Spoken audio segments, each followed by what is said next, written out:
Good afternoon, ladies and gentlemen, and welcome to this special live coverage where we continue to follow up on the latest developments unfolding across the local and regional scene. Our focus is on the fast-moving situation here in the Gulf amid reports of attacks that have heightened tensions and drawn widespread regional and international attention. Here in Kuwait, the relevant authorities continue their efforts to maintain stability, reassure the public, and closely monitor any potential impact on daily life and the wider economic environment. Throughout this coverage, we will provide an in-depth look at the political, security, and economic dimensions of the situation, while also examining how these events may influence the broader regional and international landscape in the days and weeks ahead. We'll be joined by several experts and specialists who will help share their analysis and perspectives to help us better understand the implications of this evolving crisis. Stay with us as we continue our comprehensive coverage. تؤكد جمعية الهلال الأحمر الكويتي جاهزيتها للاستجابة للطوارئ والكوارث في ظل الأوضاع الجيوسياسية الحاصلة في المنطقة. جمعية الهلال الأحمر الكويتي تعمل من ضمن منظومة إنسانية متكاملة مع مؤسسات دولة الكويت من حيث الاستجابة السريعة وتجهيز المتطوعين من ضمن أفرقة مختلفة للاستجابة للطوارئ في سرعة قصوى. يعد متطوعين جمعية الهلال الأحمر الكويتي من المتطوعين اللي تم تدريبهم مكثفاً في الإسعافات الأولية والاستجابة للكوارث والاستجابة الميدانية. تؤكد جمعية الهلال الأحمر الكويتي جاهزيتها الميدانية ورفع جاهزيتها من حيث الاستجابة للطوارئ في حالات اللي يتم ندائها. بالنسبة للمخزون الاستراتيجي لجمعية الهلال الأحمر الكويتي فإحنا على أتم الاستعداد للاستجابة في حال النداء من قبل مؤسسات حكومة دولة الكويت.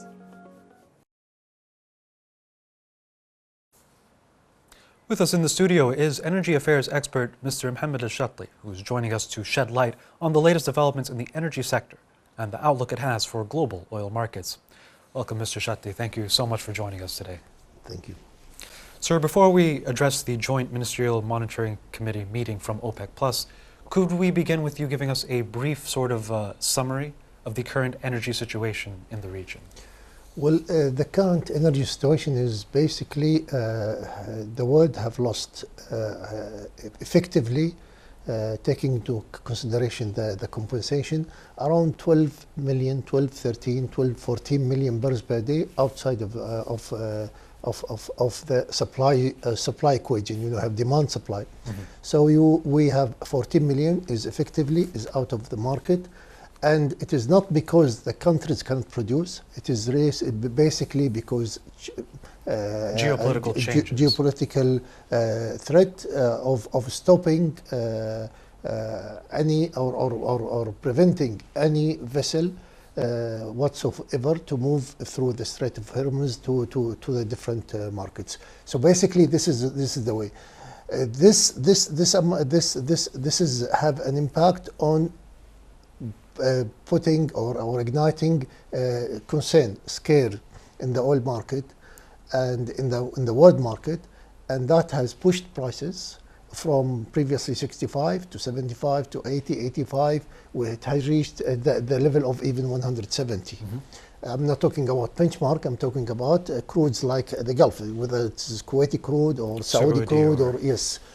But the benchmark still within the 100, 120. Mm-hmm. But in all sense, it has really pushed prices to very high levels. That has not been seen, unprecedented. That has not been seen for so decades. Many years.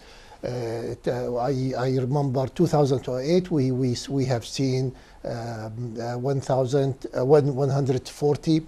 In 2010, 2015, we saw the 100 level, the dollars, and then it came down.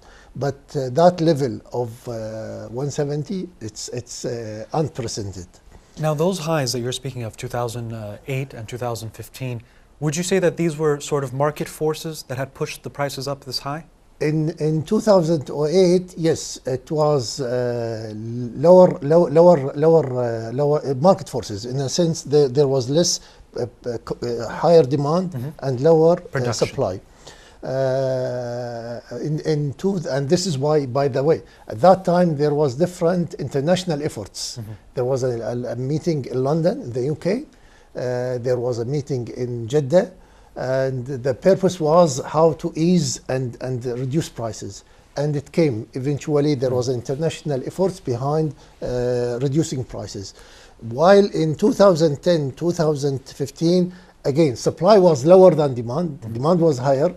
But that period gave a good push for shale oil. Okay. And shale oil came into very high numbers, production. It increased by 1.5 every year. And that eventually meant that prices came down. And so the same equation, that the demand is higher than supply. Basically in 2014 was due basically because you had less the shale oil was not as available in the market.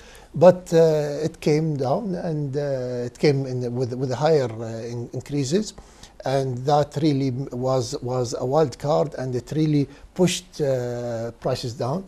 And this is how it is. But now it is a different issue with regard to you have the capability, but you cannot produce because the Strait of Hormuz, which is a strategic avenue to the world, it is being stopped, and nobody can go out. So how could you compare the current crisis to this the situation in 2008 and 2015, where there was a market reaction, there was a market, let's say, stimulus, and then a reaction from the authorities and committees and councils that are in charge of oil production, versus how they can react to today's situation? Well, I think they can react, but the thing is that the one who is closing the Strait of Hormuz is refusing to listen to the word, or he's trying to break out the international community through trying to offer certain offers, like he said some vessels that it belongs to or going to India can go, to Pakistan can go, using this to China, using not the dollar, going to the yuan. Now I heard that he's also trying to tell the European they can use the euro as a settlement. They can go. Anybody who can pay 2 million, but he should not be an alliance of the US, he can go. Yeah. So he's trying to break up the international law. But this is of course whatever it is that being done, it does not mean it is securing demand or energy security for the world. And this is where the tricky about it. So this hike in the prices is not from any, let's say, market forces or any production issues. It's a strict closure of a strait. What would have a greater impact if there was some damage to the production facility, or if the strait remains closed? What, in your opinion, would have a greater impact on prices? Both actually will have the Strait of Hormuz being closed. It will have eventually a greater impact. Because it means that, again, 14 million barrels per day is out, it cannot reach the markets. We're talking about crude, we're talking about products, by the way. Products there's a big shortage. Yes. Because you are hitting the sites. Yes. A lot of refineries have been hit. And that eventually means lower products, especially because, at the end of the day, while crude is available, the end user and the market and the industry needs jet, needs diesel, needs fuel oil. The electricity needs also products. They don't need the crude oil. It has a lot of different uses, yes, besides just being oil and gas. Yes. So could you list some of these other petrochemical products that come from this resource of oil? Well, we have urea, ammonia, fertilizers. There's almost whatever you see is coming probably from petrochemicals. Correct. What we are saying is that basically we are in a very serious situation, and the more it gets, eventually it means that prices will go up. Eventually the impact will be huge on the world. Now we're seeing some reports saying that the very first part of the world to feel the harm or the damage from this closure will be East Asia, specifically Southeast Asia, because they're the main customer, let's say, of Gulf So oil? within the equation that you have, an estimate of world oil demand today is around 106 million barrels per day. Asia as a total is accounted for 40 million barrels per day. On the other hand, Asia can produce only 7 million barrels per day. Versus the 40 million barrels per day, you have a shortage or a deficit of 33 million barrels per day. So they have to import it, and they cannot go anywhere except for the Gulf. Asia they need about 60% on from the Gulf, from the Arabian Gulf. It's serious, especially when you talk about so Asia within the overall demand, it is a huge percentage. China within the overall trade is a huge percentage. When you talk about China, you're talking about 15 million per day demand. Their imports is in fact, China is the largest importer of crude worldwide. Correct. They import between 11 to 13 million. It's really, yes, Asia is being impacted. Eventually, when you say Asia will be impacted, it is the end user, which is the customer. It's the one who is he needs the gasoline for his car. It is the plane who needs the jet. It's the truck who needs the diesel. It is the power who needs the gas as well as needs the diesel, low sulfur diesel. Basically, these end users, which eventually goes into even the industry, it goes into the economy, it goes into producing and moving all kinds of foods, whether it is food, whether any kind of product that is eventually to the well standard of mankind.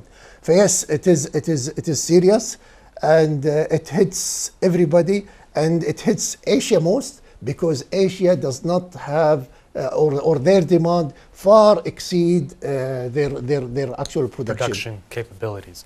Let's say in a worst case scenario, the strait remains closed. What will this do to the industrial output of these Asian nations? And then how will this affect further on down the chain and the system into Europe, into America, South and North America? First thing, do Asia have any alternatives? Yes, Asia have some alternatives.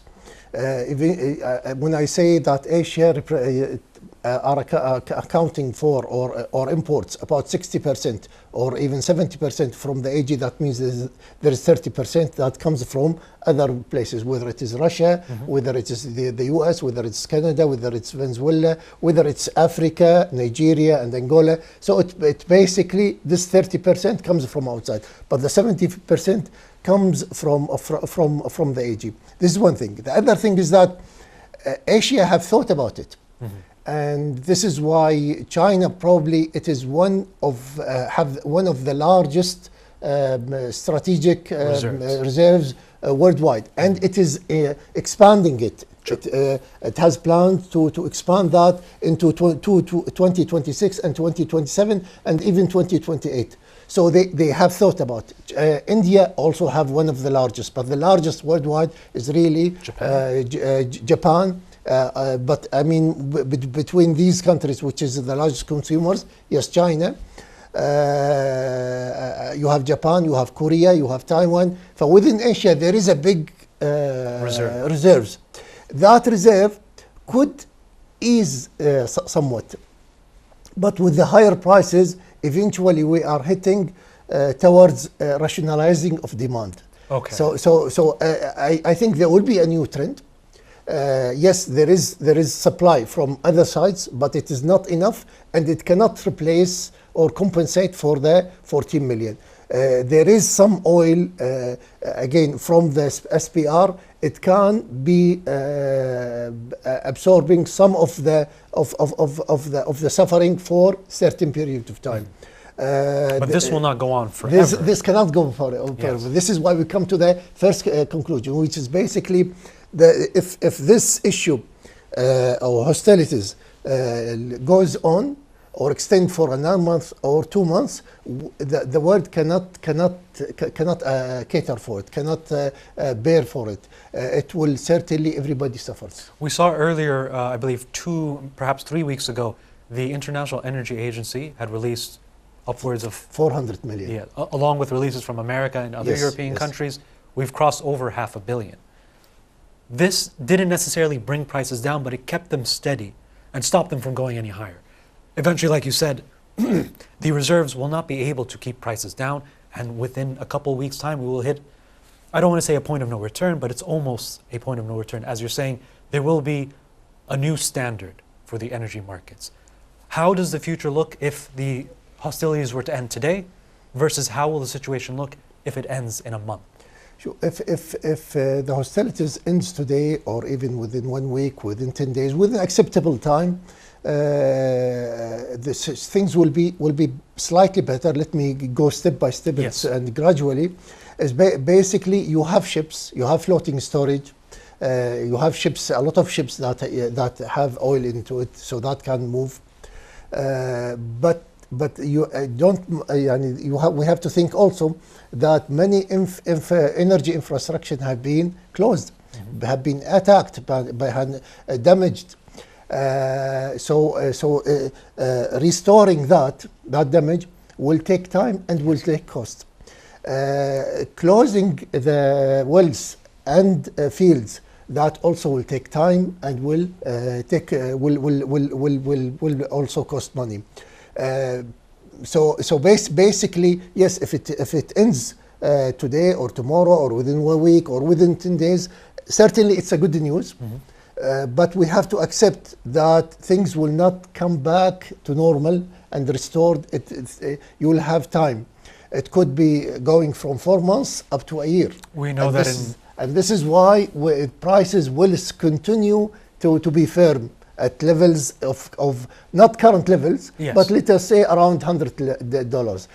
When we're talking about $100, we're talking about 80 to 120 probably. Now you said that different kinds of wells, different facilities will have different repair periods and reconstruction periods.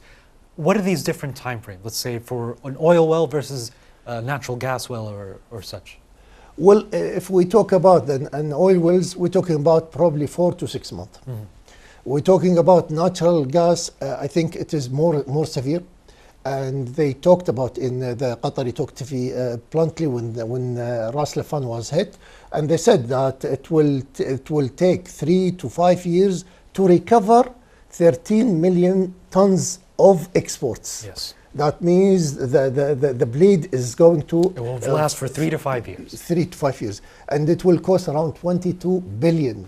It's severe when we talk about gas. It is probably less severe when we talk about oil, but there is a problem. There is pain on both sides. Yes. So let's speak about the OPEC Plus meeting. How would you assess the outcomes of the Joint Ministerial Monetary Committee meeting and what impact this will have on the market?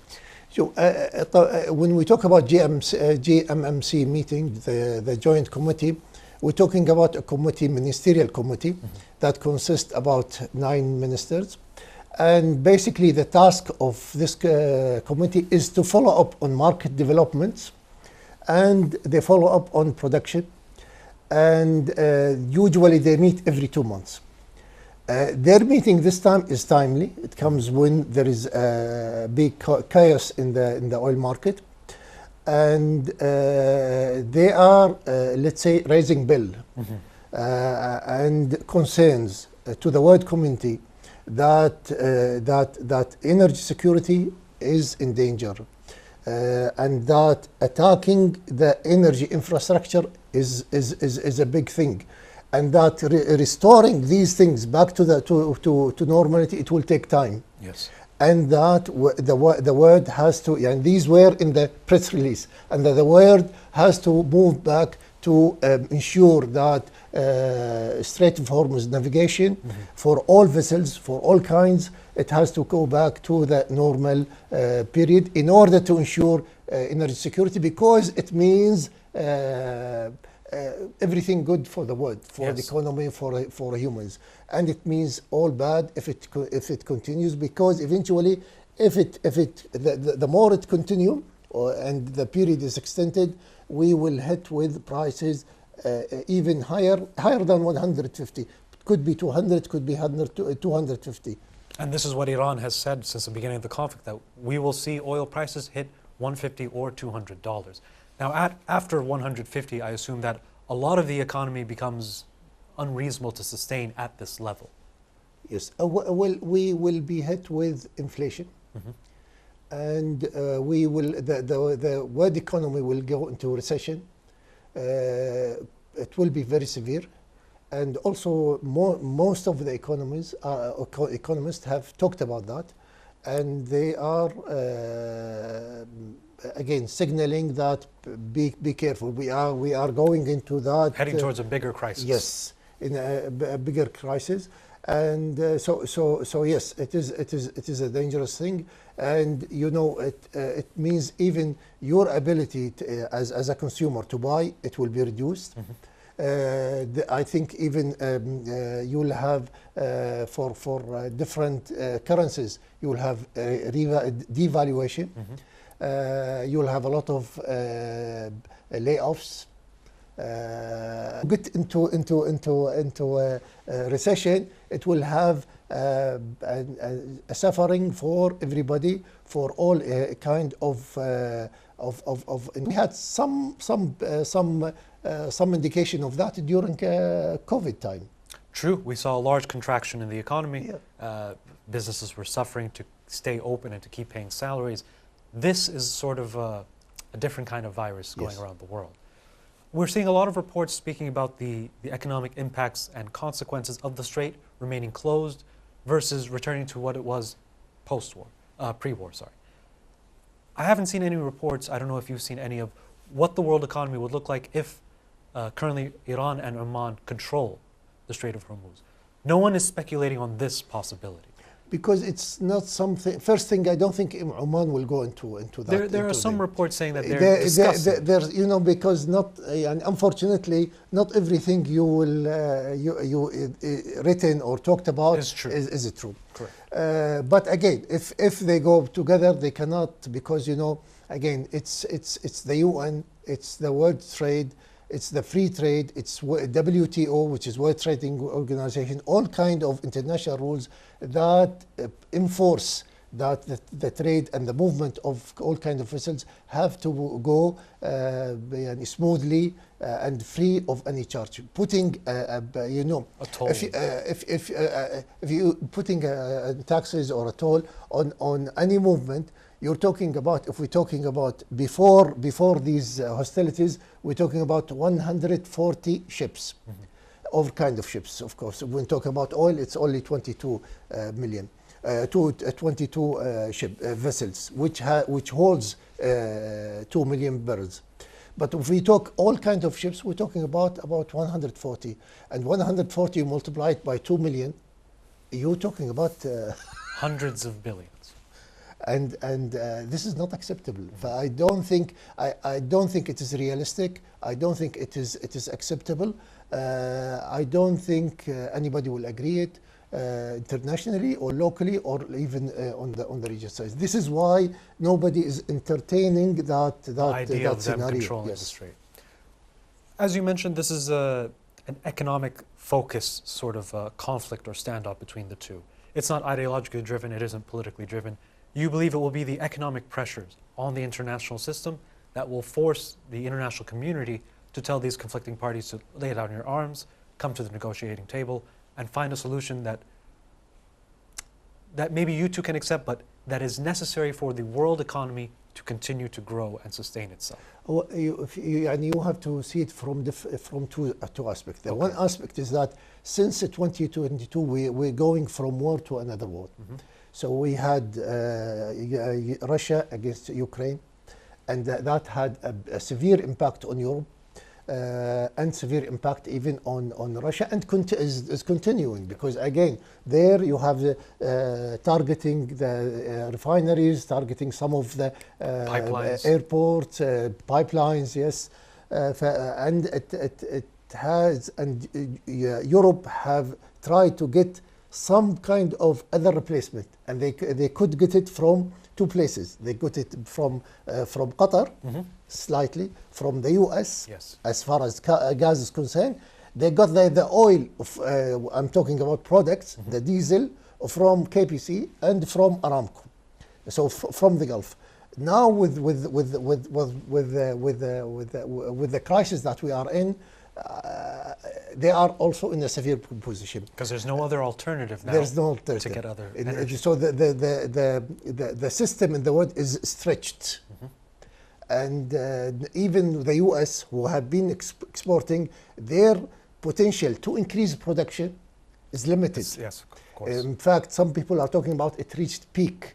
So if there is an increase, or there is a potential probably 200, 300 more on what they are doing.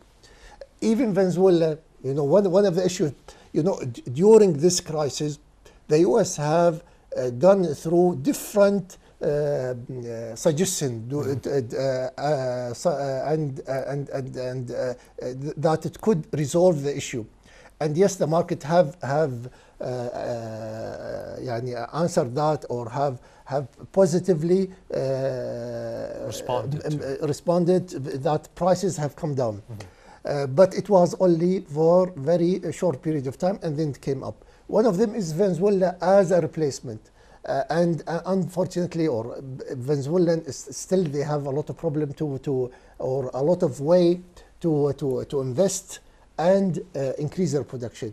The Russia have their own problems. The US have their own problems. So at the end of the day, between supply and demand, demand is higher and supply is lower, and no one can fill this gap. Nobody can replace that or compensate for that.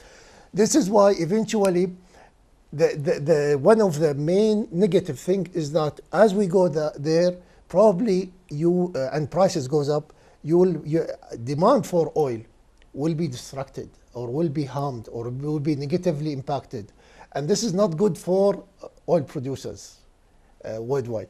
But yes, the oil, as everybody is projecting, oil will remain the main energy source within the energy sources, about 30% share. We have gas about 25% share, so they will continue. But eventually, if this issue not resolved, it will ignite. It will open up on some kind of policies, governmental policies, even some kinds of customer initiative to if not reducing production, at least limit the use. Limiting the use. Basically, this is how things are.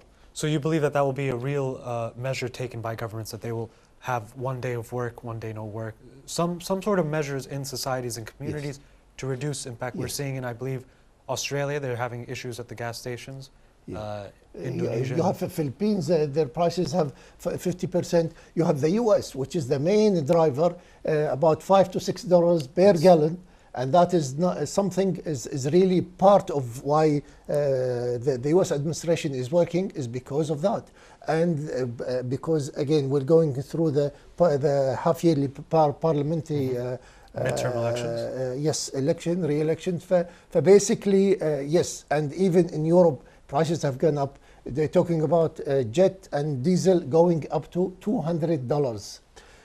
So it's really, it's a big issue, because eventually it means it will harm all kind of budgets worldwide, whether it is China, whether it is India, whether it is the US, whether it's...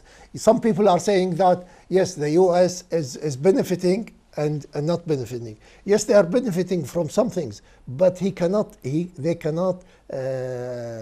cater, or they cannot deal with gasoline prices going up to $6 or even higher. The higher the prices, eventually it will mean higher gasoline prices. You mentioned earlier that Europe had already suffered with their own energy crisis after the Russia-Ukraine war has started. Yes. And as you mentioned, they had resorted to America and Qatar for gas.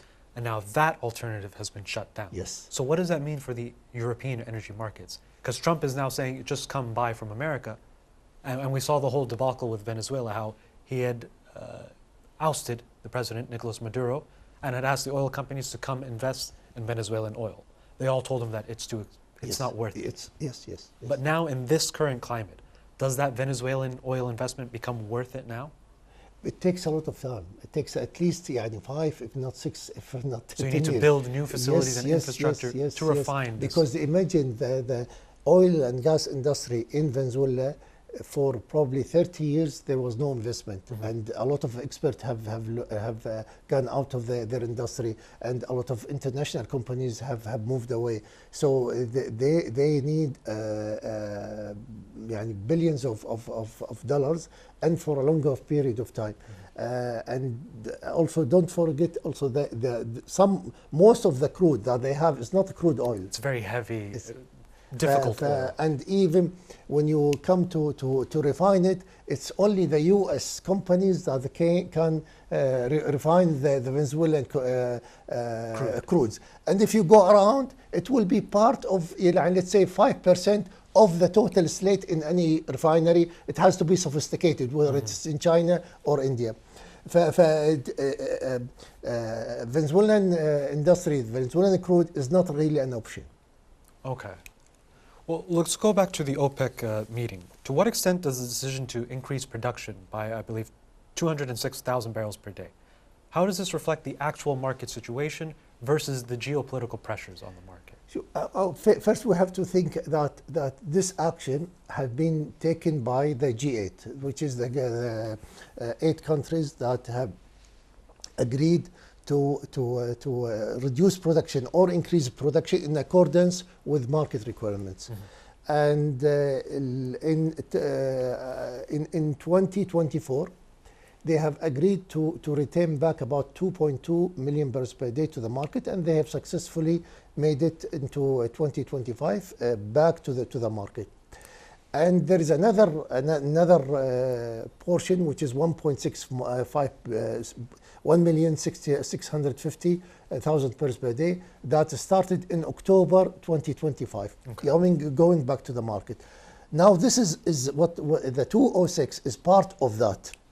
And basically, again, here we're talking about May, we're not talking about April.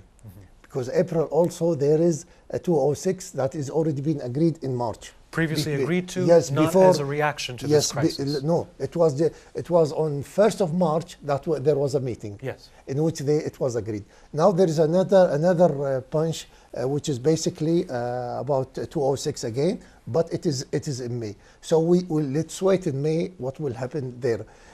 Who can produce more? Probably you have the Saudis, you have UAE. UAE no, because UAE already announced 2 million. Yes, you have Russia, but again it will be within limited capacity. Yes, but the thing is limited pace and limited impact. The thing is that we have to. It was an important thing to do. That we as producers, we are ready. We can increase production. We are working all kinds of things to assure stability for the market. However, there is a burden. There's a limit to how much you can do. Yes, and that is basically because of the close of the Strait of Hormuz. So it's basically putting pressure on international community that we are doing our part. You do your part. Now, do you believe? Well, in your opinion, this is just speculation now. What is that limit that OPEC has? At what point do their actions no longer have an effect on the situation? Will be as long as the Strait of Hormuz is closed. I don't think it will. The whole world will have limited impact. But again, they have to move because, as I said, the impact will be severe on all types of economies, of activities worldwide. This is why I am a bit optimistic that there has to be a move. There has to be a move, or else everybody will be burned, if I may use this quote and quote, because when you talk about 120, 30, 40, 70, 200, 250, it is something big. And you know, Europe is really probably one of the worst examples. Asia are impacted. I don't think they can bear with it for a longer period of time. This is why I'm saying probably within, it's already 1 month more, Yes. probably let's say within 10, 15 days, probably it will be acceptable. But if we go into June or September or endless, No one knows. it's a scenario where no one knows.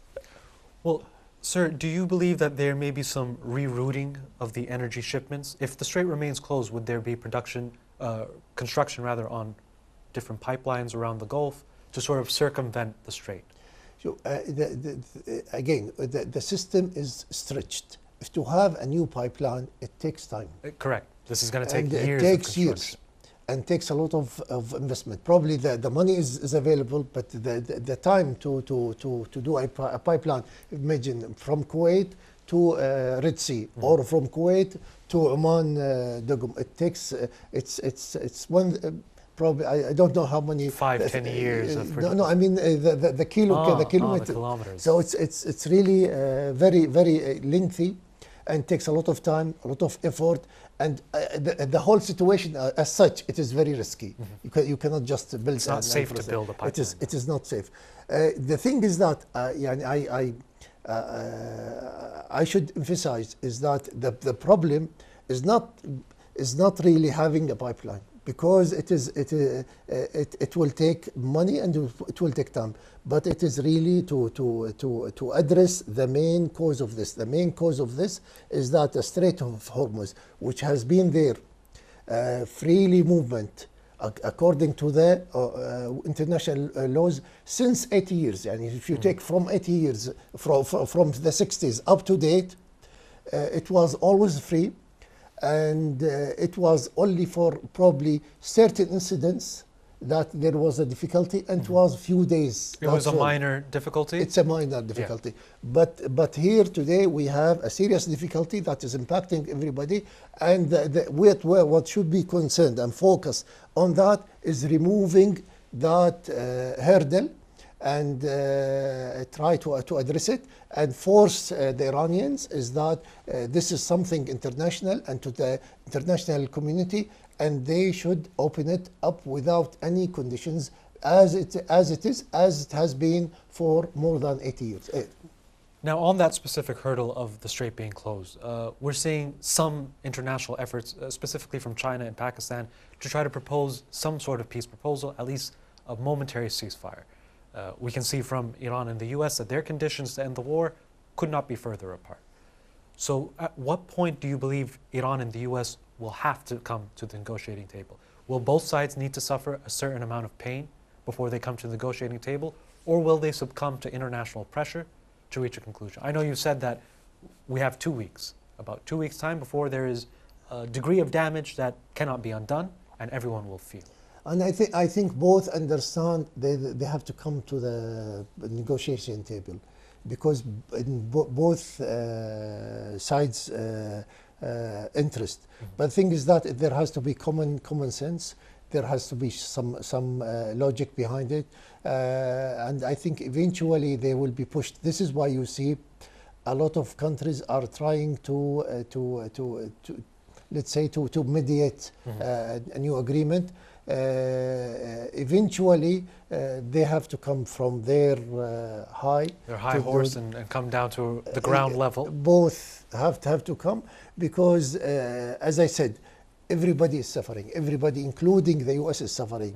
Everybody is suffering, and everybody wants an end for that suffering, and they have to come down. And everybody understands whatever they say. If this continues,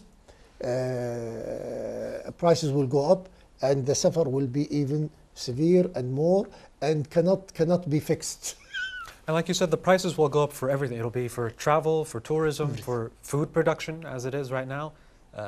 We understand that we're currently entering the farming agricultural season. Yes. And this is a very critical time for that season. You need the petrochemicals for the fertilizer, the urea to be used in the soil. Yes. So beyond just the energy crisis, which will affect many parts of the economy, there's a potential for a food humanitarian crisis. What can you tell us about this? And how soon does this need to be resolved to avoid an agricultural crisis? Again, the sooner the better. But also, it's not only good agriculture. By the way, even metals. And if you go, aluminium is also is being cut.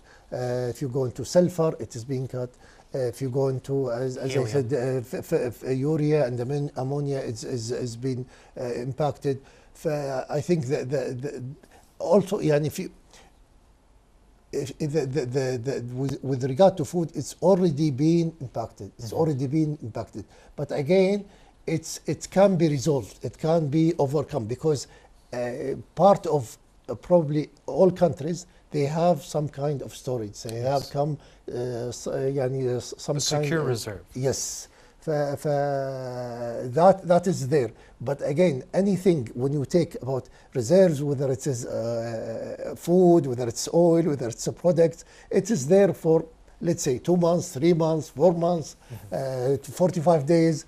But at the end of the day, it will finish. Yes. You have to find a solution so that to avoid any serious circumventing. Well, Mr. Shati, if you could just hold on to that point, we'll continue our interview, but we'll take a short break and take a small little look at this report to shed light on the current regional crisis. الحرس الوطني قادة وقوات دائما على استعداد وجاهزية تامة لحماية الوطن بالتعاون مع زملاء السلاح في وزارتي الدفاع والداخلية وقوة الإطفاء العام وتقديم الدعم والإسناد لكافة جهات الدولة خاصة في أوقات الأزمات والطوارئ ونسأل الله أن يحفظ وطننا الكويت من كل مكروه في ظل قيادته الرشيدة. The conflict in the Middle East has disrupted traffic through the Strait of Hormuz, leading to a systematic economic shock that has reverberated through energy markets, industrial supply chains, and critical maritime routes. As part of its response to U.S. and Israeli occupation attacks, the Iranian aggression has restricted navigation through the Strait of Hormuz, targeting ships associated with the United States and the Israeli occupation. The blockade of this vital global energy route has driven up oil and gas prices worldwide. As key energy shipping lane, the strait saw 20 million barrels crude and oil products flowing through per day, around 25% of the world's seaborne oil trade in 2025. That's according to a report released by the International Energy Agency this March. In addition, about 20% of global liquefied natural gas trade transited Hormuz in 2024, primarily from Qatar, with a similar volume from the United Arab Emirates. Over 70% of the oil flowing through the strait is transported to the Asian market. Japan and Republic of Korea import 90% and 94% of their respective oil consumption.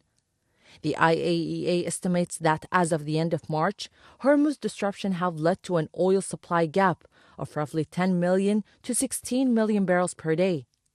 Though the IAEA made 400 million barrels of emergency oil stocks available in March, the largest ever release coordinated by the agency, it has still failed to curb the rapid rise in the international oil prices. Based on Fitch Ratings' March outlook, should the Middle East conflict persist until the end of June, it could see the global real GDP growth shrink by approximately 0.8 percent points. This is Cedric Shihab, chief economist at BMI, a Fitch solution company. Shipping costs are rising because of insurance premiums, because of higher fuel costs, and because of longer trips as you have to avoid certain parts, then that starts feeding through to higher prices of other goods as well. That could be food, commodities, etc. And then the other thing to think about is inventory and supply chain disruptions. And then when you combine all of these factors together, it feeds into producer price indices and then consumer price indices. في ظل الأوضاع الراهنة معكم اليوم وزارة التجارة والصناعة المعنية في ملف الأمن الغذائي. اليوم نطمنكم بأن الوضع التمويني مستقر تماما ولا يوجد أي نقص في المواد الغذائية الأساسية. كذلك حركة الأسواق طبيعية والسلع متوفرة في نقاط البيع والمخازن بشكل منتظم. إنتاج المياه في المصانع المحلية مستمر على مدار الساعة لضمان تلبية احتياجات الجميع. سلاسل الإمداد تعمل بشكل طبيعي وسلس ولا توجد أي عوائق في تدفق السلع إلى الأسواق، كما أن الأسواق المركزية وجميع نقاط البيع تعمل بشكل طبيعي، والجمعيات التعاونية تواصل نشاطها المعتاد دون أي تأثير. ونؤكد على الجاهزية الكاملة لخطط الطوارئ مع استمرار فرق الرقابة التجارية في متابعة الأسواق ميدانياً بشكل يومي لضمان استقرار الأسعار وتوفر السلع الأساسية فيها. لذلك اليوم احنا نطمنكم ونبشركم بأن الأمور طيبة إن شاء الله ويحافظ الله. Welcome back, ladies and gentlemen, to our special live coverage. We're still joined by energy expert Mr. Mohammed Al-Shatli to explain the economic impact that the energy markets will be experiencing. Mr. Al-Shatli, could you speak to us about the pressure of inflation that this closure of the strait will have? When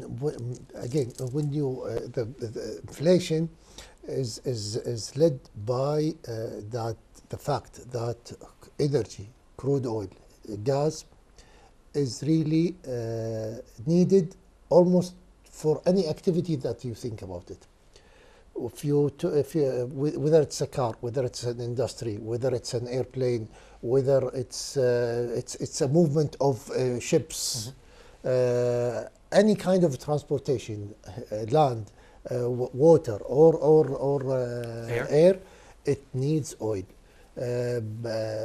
Even power needs oil, and if crude oil is high, products are high by default, because you have a lot of, as we said in the beginning, a lot of refineries have been damaged or at least attacked, and that have impacted the overall supply. That means prices are up and up.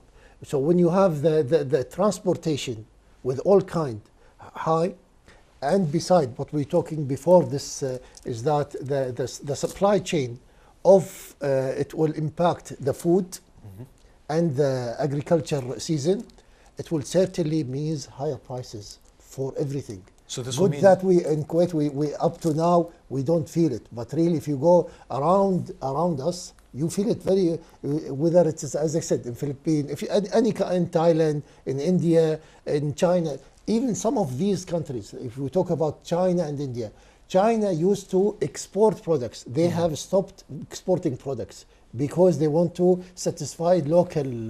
So now this is a trend we're seeing around the world. Yes, a lot of countries are limiting their exports out of fear that this crisis will continue. I need it, and but yes. And eventually it's translated into higher prices. So that's another dimension of this economic pressure, not just the loss of the energy to the market and inflationary pressure, but now exports and international trade will see a contraction. Yes. And even as we said also, the consumers worldwide will rationalize their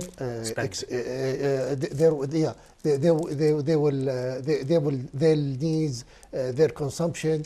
Again, probably also one of the things which is not seen up to now, but I think it is on the way, is power cuts, because 50% of power, if not more, is from gas.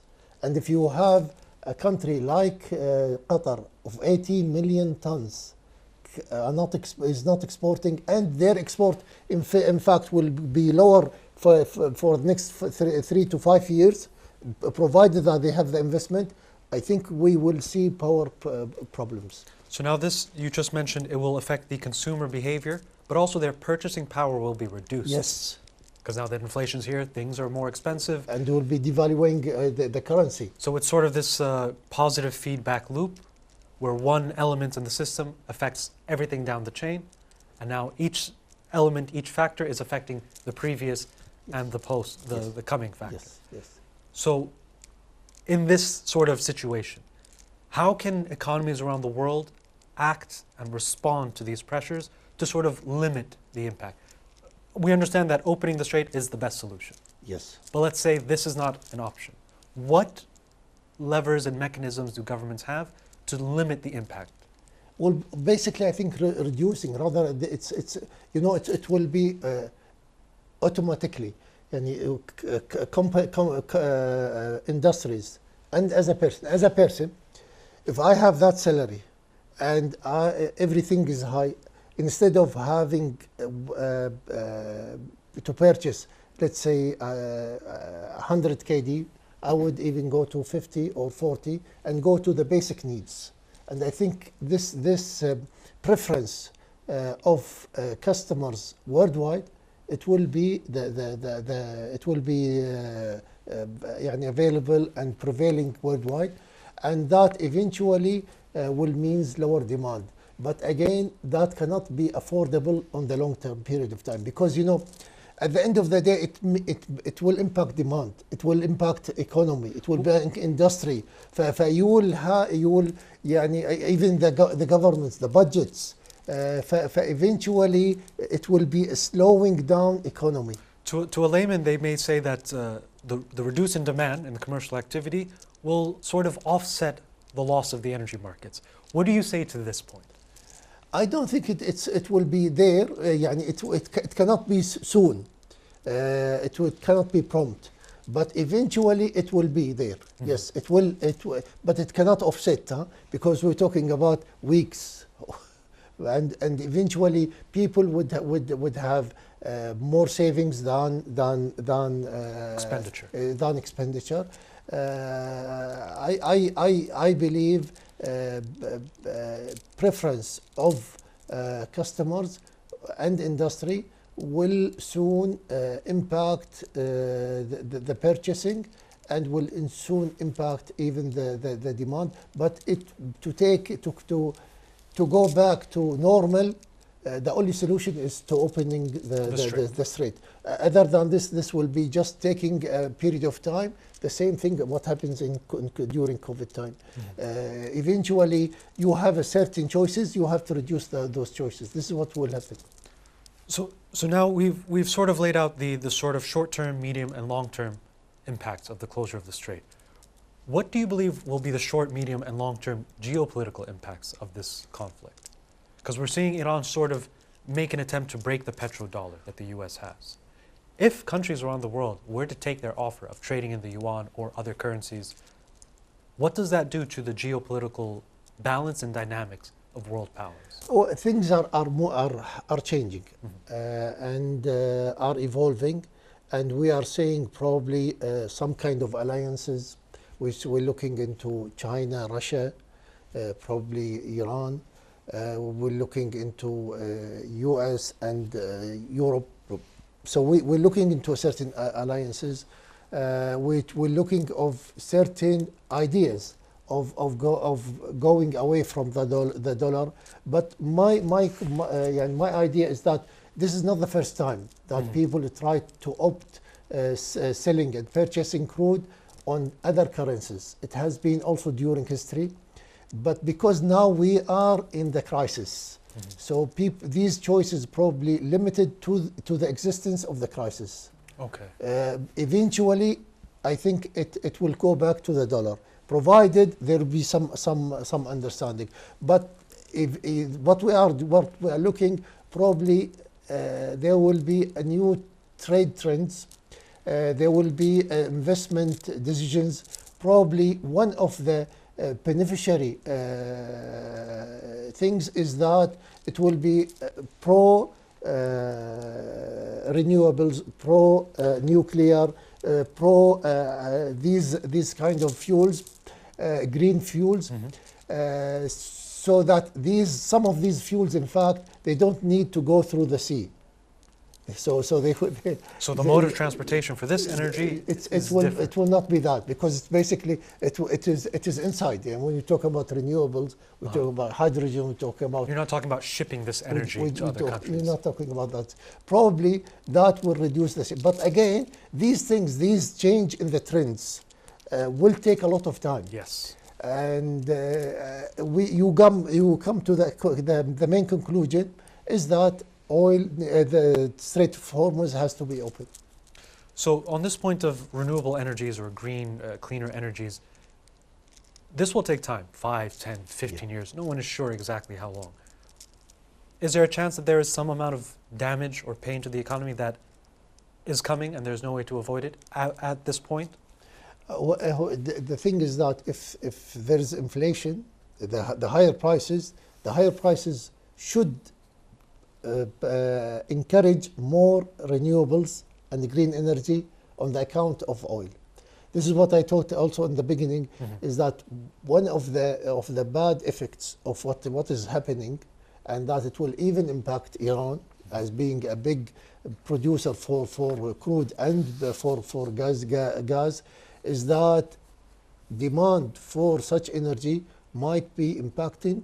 There will be the West. I'm talking about Europe, probably not the US, probably more into Europe, probably more into Asia, that they will seek other sources of energy. In fact, now we are looking into going back to coal. A lot of countries in Europe are speaking about coal. Are using coal, even though it is not good for the environment. But again, it is one of the. It's the available option. It's the available quick option. For what I'm saying, basically we are looking into Europe, looking into other options, and probably go back into the nuclear and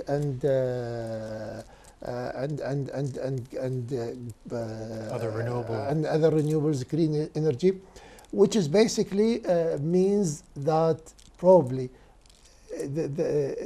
oil will be less important, maybe. It cannot be less important. And I have to be clear, when we talk about 30% of energy is oil, and it's continued to be that, but it will be impacted. Let's say instead of 30, probably it will be 28%. Okay. And eventually it means it will keep reducing over time. This is what is one of the negative impacts, and this is why when people talk about higher prices, there is a good benefit, there is a quick benefit to producers.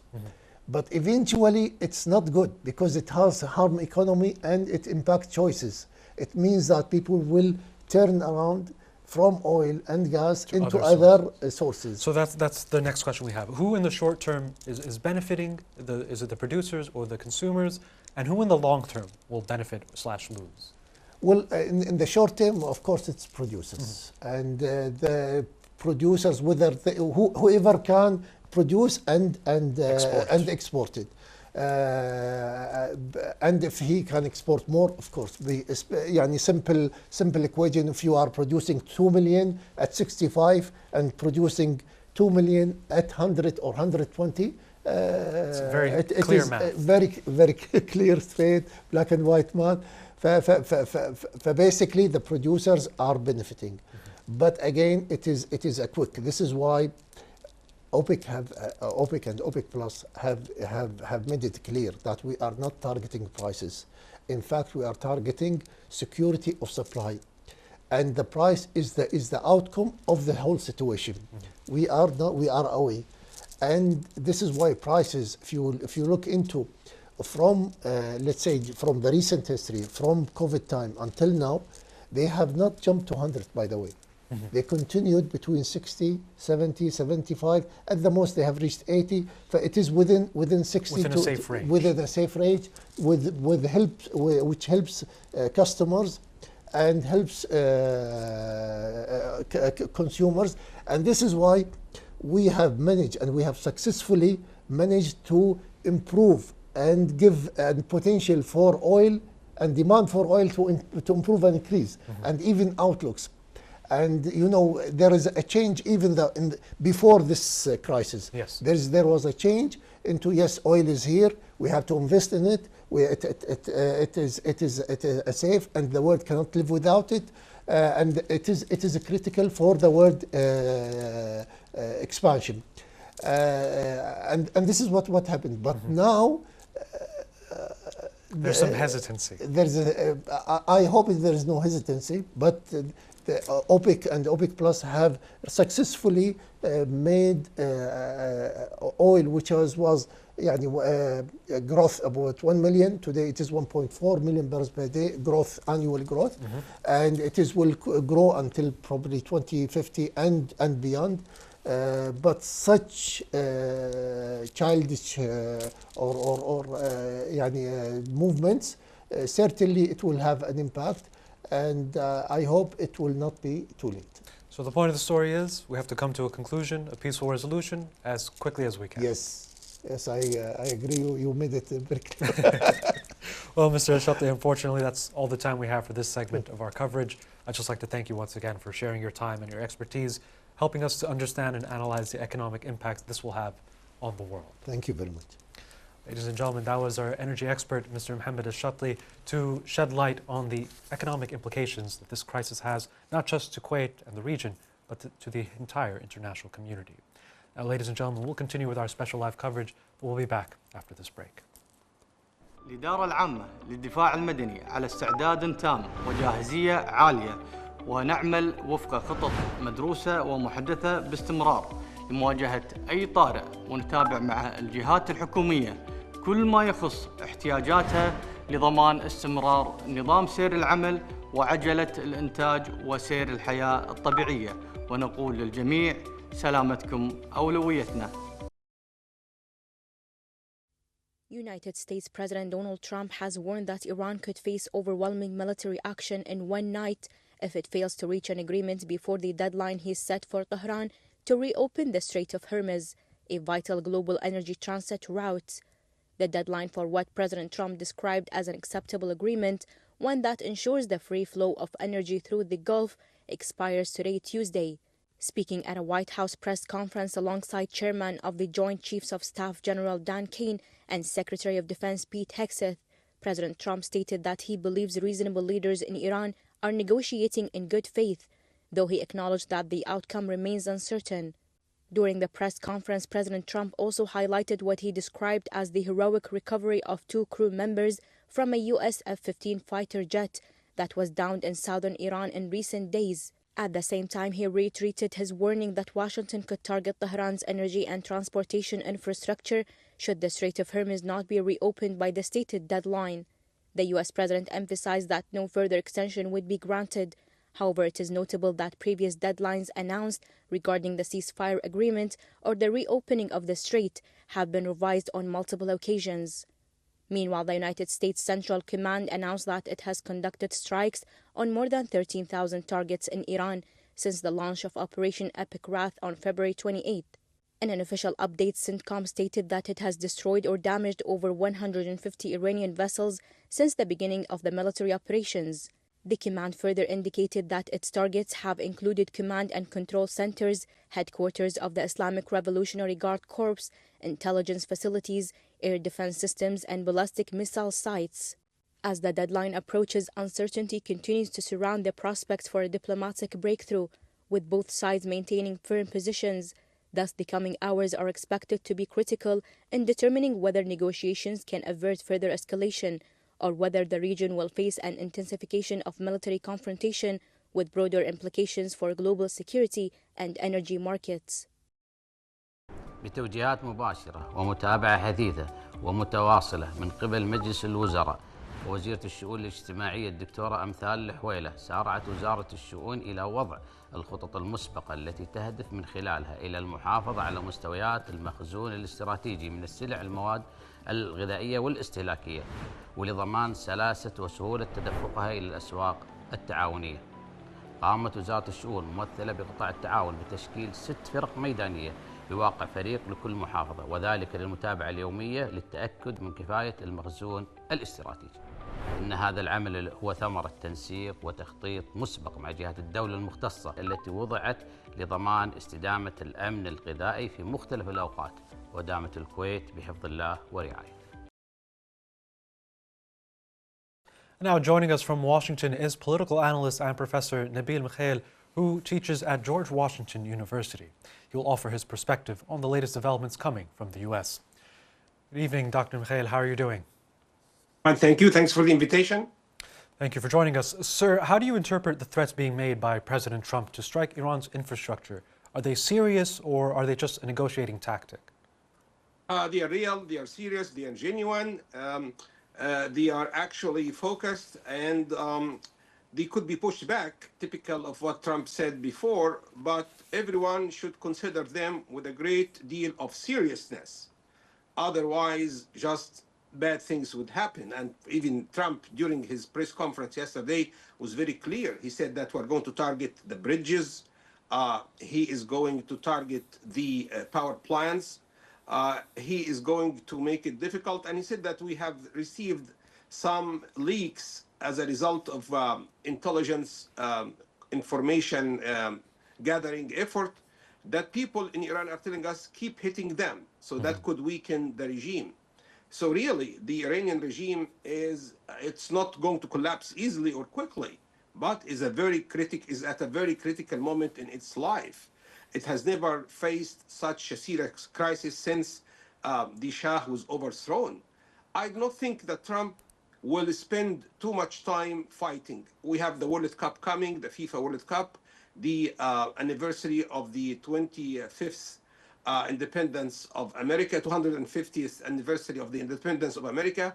So Trump wants people to be happy. So he just wants to finish off Iran quickly. And the press conference yesterday that celebrated the rescue mission of the airman was intended to boost the effort to hit Iran, since America could be victorious on two accounts.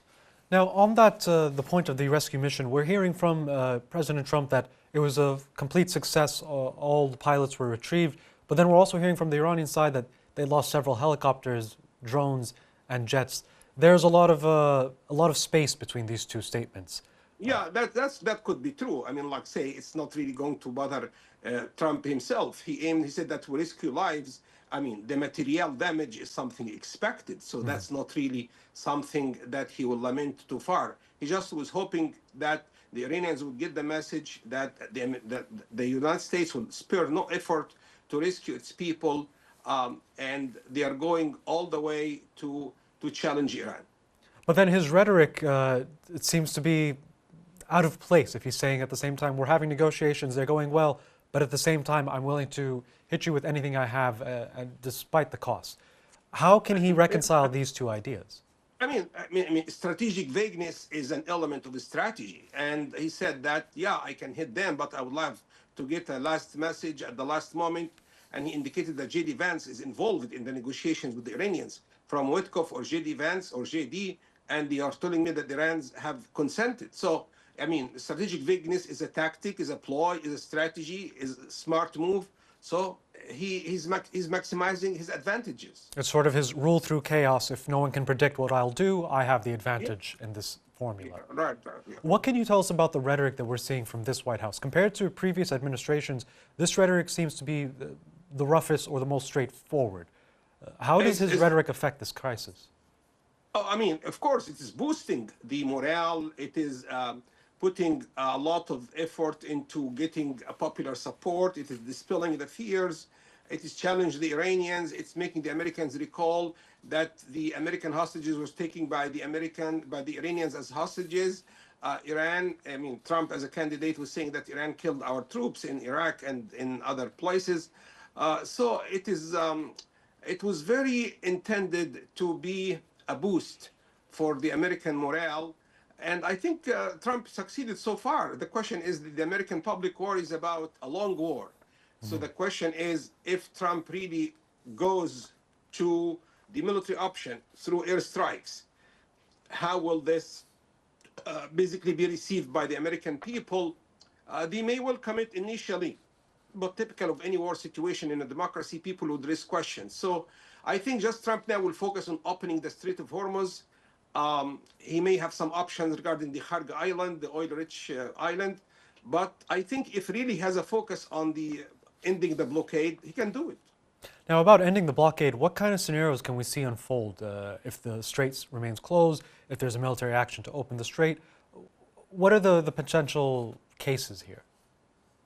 Basically, airstrikes or an air cover for American Navy boats escorting giant oil tankers. If the Iranians fire, they can fire back. So they actually would like to be the victim in such a situation.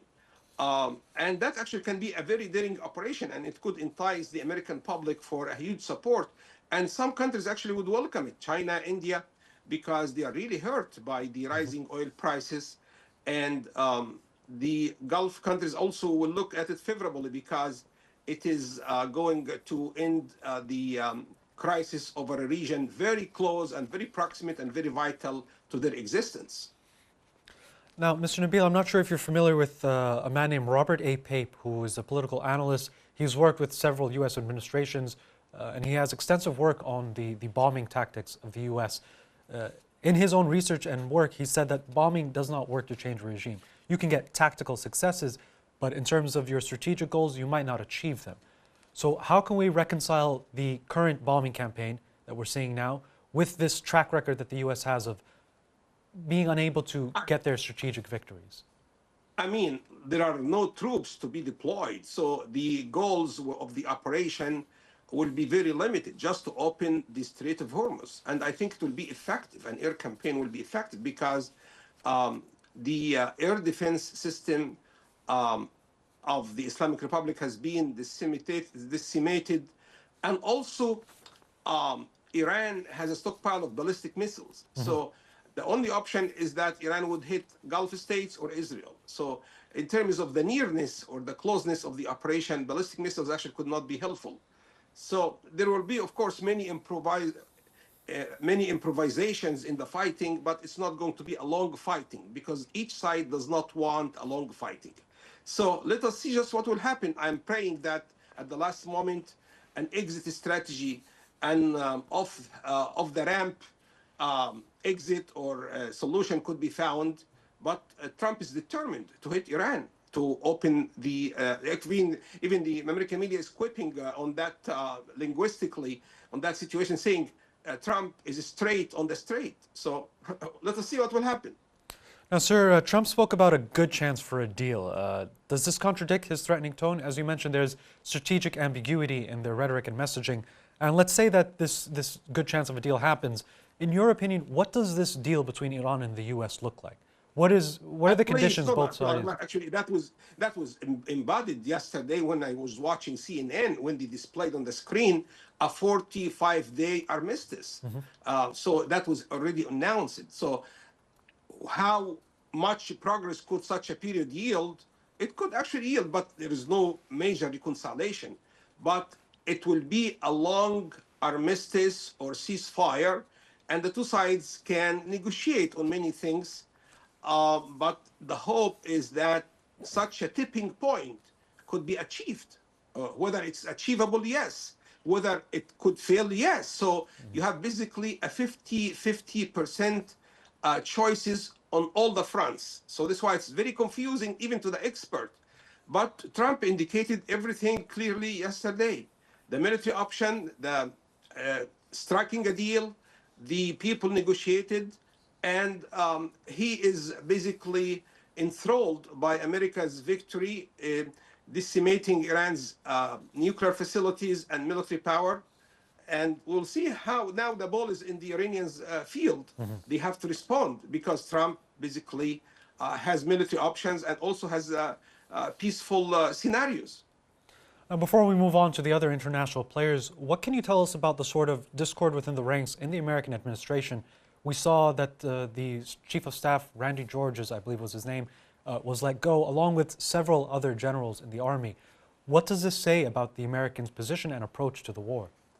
There could be some dissension, and that's typical of any situation, like, say, that happened between Egypt and Israel, between Britain and Argentina, in different cases. But I think the interpretation or the official explanation so far is that it was a bureaucratic procedure, that some of them were promoted fast. So it was not really fair to give them too much privilege. And they have the right to write their memoirs, to talk to the media. There could be some secrecy that they should be accounted or be considerate of. But I do not think that it will shake the foundation for a determination on the part of Trump to hit Iran if a deal is not found. Professor, let's move on to some of the international players in this crisis. How would powers such as China and Russia respond to any further military escalation? Russia is more rational than China. China, of course, will be careful not to find the Gulf troublesome because it is near its borders. It affects Pakistan, its ally. It has a big agreement with the Iranians, $400 billion. Russia is focusing on ensuring strategic stability in the Gulf.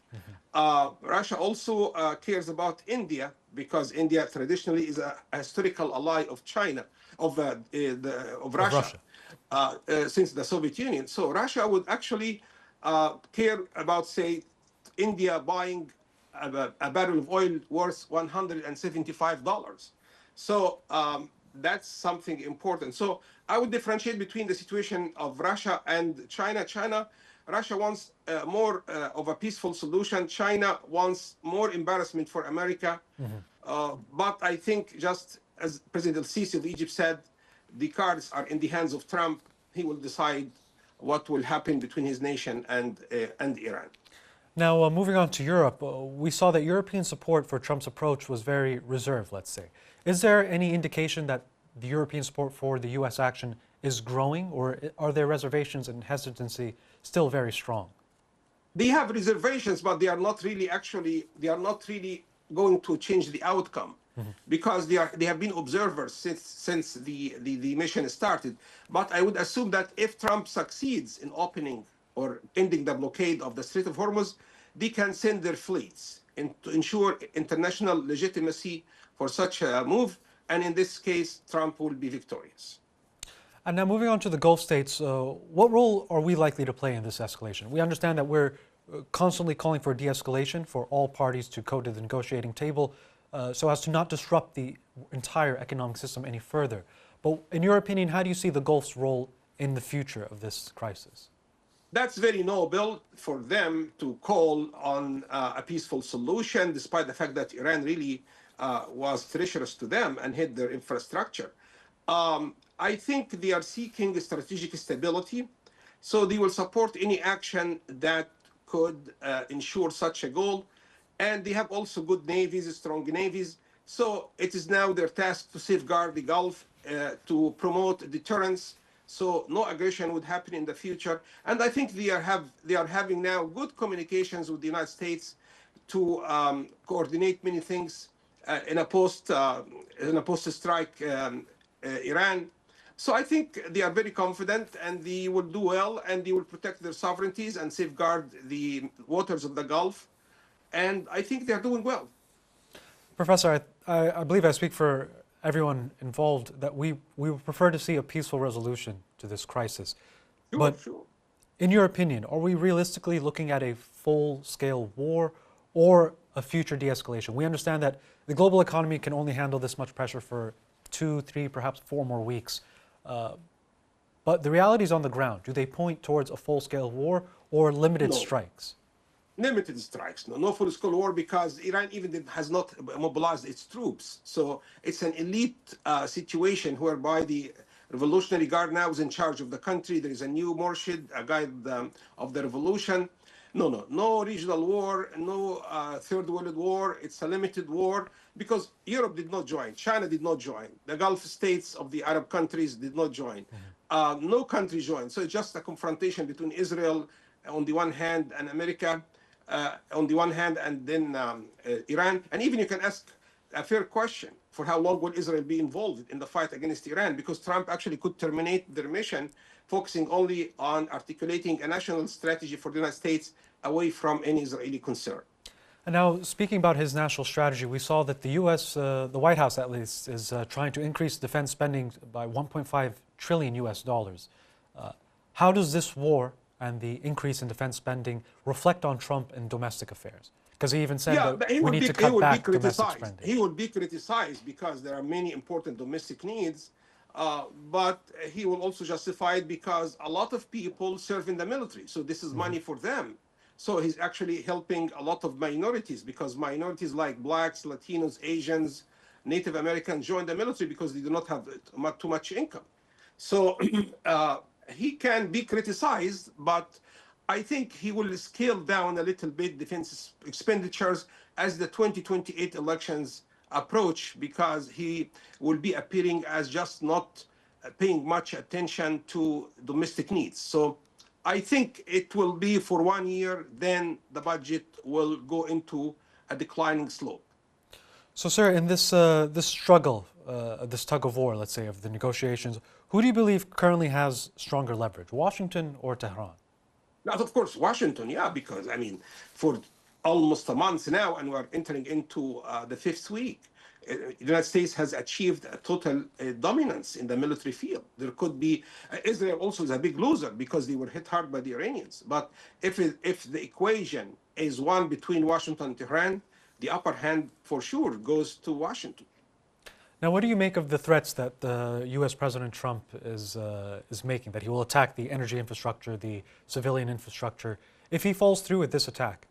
Iran has very straightforwardly said they'll attack the Gulf. He will do it. He will do it. We said this at the very beginning. He will do it. So does this not put the Gulf at risk for this some sort of geopolitical goal that he wants to achieve? He's willing to sacrifice and risk the Gulf? Yeah, many people warned against geopolitical consequences, but this is not an invasion of Iran or a change of the regime. So it could also be a limited military campaign, and it could be just serving a particular goal. So let us see just what will happen, because things are very unclear, although actually Trump was very candid yesterday. So just now we have two situations, very paradoxical, black or white, hate or reconcile. The geopolitical consequences or ramifications will be limited because even Trump did not want to mobilize the Kurds from the north to attack Iran, moving from Iraq. So he wants just a confrontation to end the blockade, and he will safeguard it. And if any country wants to join, that's up to them to decide. Now, what can you say about this point that a lot of people and reports in the news were indicating that his address to the nation a couple days ago, a lot of people expected him to take this as an opportunity to exit from the war, declare some sort of victory, and pull his troops away from Iran. What can you say about this? He made hints that the war will not be too long, because he made a comparison between the length of his military operations and other wars which America had entered in the past. So he is now actually has a little bit of an advantage. The war has not lasted too long. And he also talked about Vietnam, talked about World War I, talked about Iraq. So he is not really in a critical situation now. If the war goes on, that could be the subject of criticism and it could hurt him. But he's also like smart, and he's aware of the November legislative elections. So he is in a safe side now. How will things proceed within few hours is very critical, very dangerous, very nervous. And we're all prayerful for a peaceful solution. Well, Professor Nabeel, unfortunately, that's all the time we have in this segment. I'd just like to thank you once again for joining us in this special live coverage, sir. Sure. Ladies and gentlemen. الحرس الوطني دائما على استعداد وجاهزية تامة لحماية الوطن بالتعاون مع زملاء السلاح في وزارتي الدفاع والداخلية وقوة الإطفاء العام، وتقديم الدعم والإسناد لكافة جهات الدولة، خاصة في أوقات الأزمات والطوارئ. ونسأل الله أن يحفظ وطننا الكويت من كل مكروه في ظل قيادته الرشيدة. In the light of the escalating conflict in the region and the widening scope of its economic repercussions, the counters of a new global crisis are emerging, affecting supply chains, energy markets, and growth in both major and emerging economies. From Vietnam to Australia and from Europe to the United States and Russia, signs of economic slowdown and inflationary pressures are on the rise, driven by higher oil prices and disruptions in vital international trade routes, foremost among them the Strait of Hormuz, which remains a major artery for global energy flows. Official data indicate that the Vietnamese economy, one of Asia's fastest growing, recorded a slowdown in growth during the first quarter of the year, affected by rising energy costs, most of which the country imports from the Middle East. This has impacted key sectors, notably transportation and aviation. At the same time, Australia faces similar challenges as supply shortages have caused disruptions at fuel stations, aimed government warnings that the effect of the war on daily life and supply chains may persist, despite calls to avoid halting economic activities and travel. On the maritime trade front, recent data show a significant disruption in shipping traffic through the Strait of Hormuz, raising concerns that this strategic passage could become a major pressure point on global energy markets. In the United States, the recorded defense budget reflects the scale of ongoing shifts, while pressures on the Russian economy continue with declining oil revenues. In Europe, governments have begun seeking urgent financial measures to contain the crisis, including imposing taxes on energy companies' profit in an attempt to mitigate the impact of raising prices on consumers. Taken together, these developments indicate that the war is no longer confined to its geographic scope. It has transformed into a global pressure factor, reshaping the international economy and placing governments under difficult tests in managing consecutive crises. تؤكد جمعية الهلال الأحمر الكويتي جاهزيتها للاستجابة للطوارئ والكوارث في ظل الأوضاع الجيوسياسية الحاصلة في المنطقة. جمعية الهلال الأحمر الكويتي تعمل من ضمن منظومة إنسانية متكاملة مع مؤسسات دولة الكويت من حيث الاستجابة السريعة وتجهيز المتطوعين من ضمن أفرقة مختلفة للاستجابة للطوارئ في سرعة قصوى.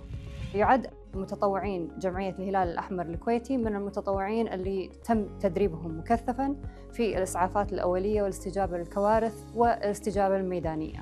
تؤكد جمعية الهلال الأحمر الكويتي جاهزيتها الميدانية ورفع جاهزيتها من حيث الاستجابة للطوارئ في حالات اللي يتم ندائها. بالنسبة للمخزون الاستراتيجي لجمعية الهلال الأحمر الكويتي فإحنا على أتم الاستعداد للاستجابة في حال النداء من قبل مؤسسات حكومة دولة الكويت. في ظل الأوضاع الراهنة معكم اليوم وزارة التجارة والصناعة المعنية في ملف الأمن الغذائي. اليوم نطمنكم بأن الوضع التمويني مستقر تماما ولا يوجد أي نقص في المواد الغذائية الأساسية.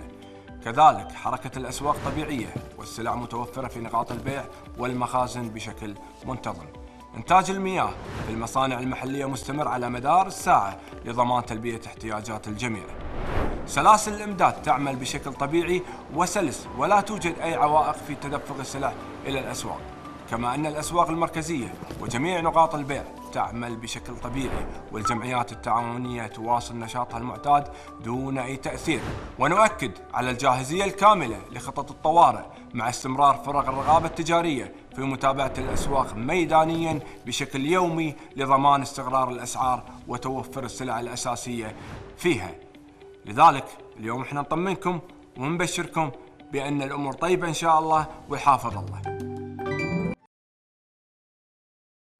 Welcome back, ladies and gentlemen, to our special live coverage of the ongoing crisis here in the Gulf region. Now, joining us from London is our KTV correspondent, Mr. Jamal Shaheen, to shed light on the British reaction to the crisis. Hello, Mr. Shaheen. Thank you for joining us, sir. Thank you for having me in this program. Now, Mr. Shaheen, could you tell us about the anticipation or the anxiety that is currently taking place in the UK about Trump's threats against Iran, civilian and energy infrastructure, and what that would mean to the Gulf nations? How is this being received in the UK? First of all, let's start with the latest update. Following last week, Foreign Secretary chaired a meeting of over 40 nations on the Strait of Hormuz. The UK has hosted today a multinational military planning conference today in 7th of April to explore some measurement for an international coalition, how they would guarantee and secure the free navigation of the Strait of Hormuz.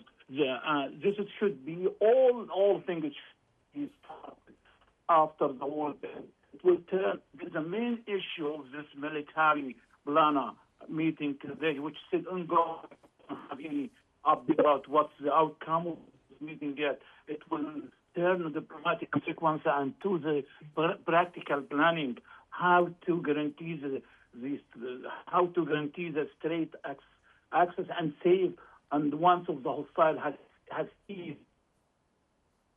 Important meeting, which is still ongoing for military planner from many around country.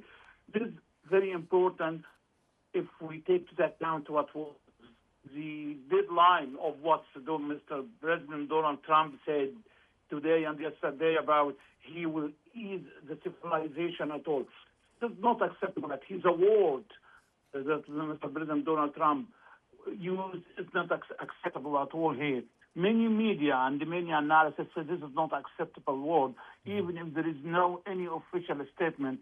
Just the Ministry of Health, which appear on a couple of media, like we have here the Minister of the Day. He was the Minister of the Day. He said this is not acceptable at all. He is looking for the main attitude and the main position of the United Kingdom to ease and de-escalate the situation and find the easy solution, which is ending the war. Now, Mr. Shaheen, about this international coalition, we've seen Trump message to a lot of international players and his NATO allies that they need to pick up the slack, so to speak, that they need to lift their part in international security. This international coalition, would it forever change the framework for guaranteeing the safety of maritime trade across the world? According to the last week meeting, we have some like 5 plans to work in it. I think I don't like to go ahead in this military meeting, which is ongoing today in London. Maybe I will have something that's very updated, as we always do in Kuwait TV, to have accuracy and solid information. I don't like to go like expectation, because this is very important for us at this time, to waiting what is the senior military will outcome, how to secure and guarantee the free navigation at the Strait of Hormuz.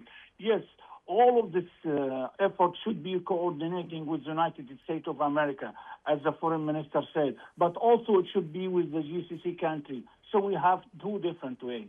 The GCC country is focused on de-escalate the situation, find a solution with Iran, find a solution to guarantee the economic and the stability of their own nations, which is always looking for a strategy to build and to investment in economic and human aspect, not in war like Iran. This is very important issue. Yes, there is a huge diplomatic effort to find a solution, but it's still, as we may know, what I can say is still now there is zero trust between the United States and Iran. Without any trust between both of them, the situation will still very complicated. We need to build a trust between Iran and the other, and how to find a solution. Because you know what Iran said is also unacceptable. It's against the international law. The Strait of Hormuz is not a territorial geographic land for Iran only, because they think we will make a new measurement, security measurement, like Suez Canal. This is completely different according to the international law. Suez Canal and the Panama Canal, all of the 2 banks is in one country. But here we have like 6 nations. It is too hard to accept the Iranian offer about how they can guarantee the security and the stability and the free navigation on the Strait of Hormuz. And also, there is still zero trust between Iran and the United States. This is one of the main problems, how to go and how to end the war and guarantee the security and the economic situation around the globe. Mr. Shaheen, unfortunately, we only have time for one more question. Could you tell us about the immediate and visible economic impact in the UK, and what is the expected impact to come? Even if the officials still say we don't have any expectation yet, but they have some number. They already know if this situation will continue to 5 weeks more, will be very complicated. At least 20% of the local flight and the flight between European cities will be cancelled because the shortage of the fuel of the plane. And also we have the oil price and the petrol price becomes higher for the first 4 years. We have the price of the food. We expect, as the Union of the Pharma released some statement, that the inflation of the food by the end of this year maybe will be 10%. the governor of Bank of England, Andrew Bailey, expect the interest rates will be higher. This is against what we all expect, what all expectation before this in early year or in the early weeks. We expect the interest rate will be lower. Now it will be higher. The inflation, the track of the inflation, it should be going to the Bank of England target 2%. Now it's 3%, but the expectation it will be 4% if the war is continuing. This is how we can understand the situation. It's very risky, and in the same time, if we look to the London Stock Exchange, for example, FTSE 100 lost nearly 500 points in this 5 weeks. Well, Mr. Jamal Shaheen, thank you very much for joining us, but that unfortunately is all the time we have in this segment of our coverage. Ladies and gentlemen, that was our KTV correspondent, Mr. Jamal Shaheen from London, UK. Now, as we bring tonight's coverage to a close, we once again call on all citizens and residents to remain vigilant and to strictly follow the directives and guidance issued by the Ministry of Interior and other relevant official authorities. We also urge everyone to rely solely on verified and trusted sources for information and to refrain from circulating unconfirmed reports or rumors, as misinformation may lead to confusion and unnecessary public concern. Your awareness, cooperation, and commitment to official instructions remains essential in safeguarding our communities and preserving security and stability. We pray to Allah Almighty to protect the state of Kuwait, its leadership, and its people, and to grant continued peace, safety, and stability across the GCC region. I'd like to thank our guests and analysts who have joined us today, Professor Nabil Mikhail from the George Washington University in the U.S., energy affairs expert, Mr. Mohammed Al-Shatli, and finally, our KTV correspondent, Jamal Shaheen, coming to us from London. Ladies and gentlemen, thank you for watching our special live coverage, and you can tune in for the latest news and updates in our main bulletin at 7 p.m.